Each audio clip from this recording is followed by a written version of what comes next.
It's no secret that housing is a priority here in Oregon. In fact, Governor Tina Kotek is only proposing one bill during this year's short session, and it's all about housing production. She wants to spur it, and she wants it to happen fast. But this week, Portland City Council took matters into its own hands, unanimously passing a package of new policies meant to make Portland more attractive to developers. We have a housing shortage and a housing crisis, so it's on us as well as all of our jurisdictional partners to figure out what is our role and how can we maximize our role to catalyze that development. Alex Jensen joins me now. Alex is on KGW's digital team, but before joining us, she spent several years focusing on the city's housing development, permitting, and pretty much everything in between.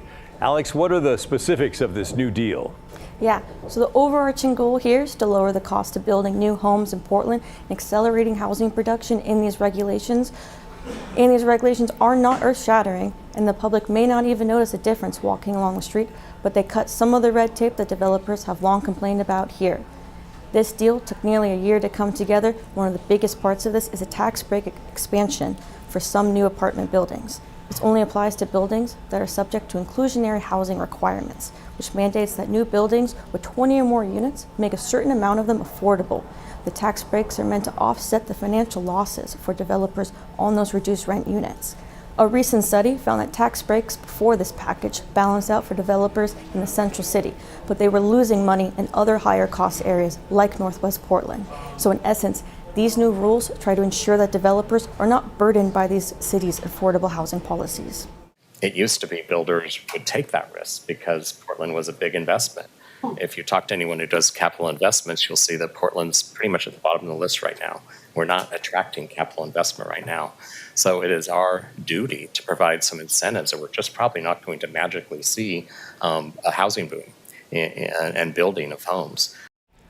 The other part of this release package temporarily relaxed 13 zoning and permitting requirements, things that builders have said increase costs or delay housing production. It includes things like bike parking requirements in the new buildings. There won't need to be as much now. Builders will also be allowed to include residential units on the ground floor, and they even suspend some requirements for holding neighborhood meetings. The other new rules are things that add to costs, but are small details in the grand scheme of housing production. But there was some controversy in this deal relating to two amendments that did not pass. One would have waived a requirement to have a special coating on windows to prevent bird crashes. That will still be required. The other would remove a requirement for eco roofs or green roofs on new buildings over 20,000 square feet. Builders will have to keep doing that too. City councilors noted that these cases in weighing an environment against the huge need for housing. This is where we are. It's a housing crisis, and of course we care about the environment, and sometimes you have to make tough choices. City Council did make it clear that this way would be the first step towards attracting builders, and more relief for that industry could be on the way. I do have deep concerns that it was somewhat of a missed opportunity. We could have gone further.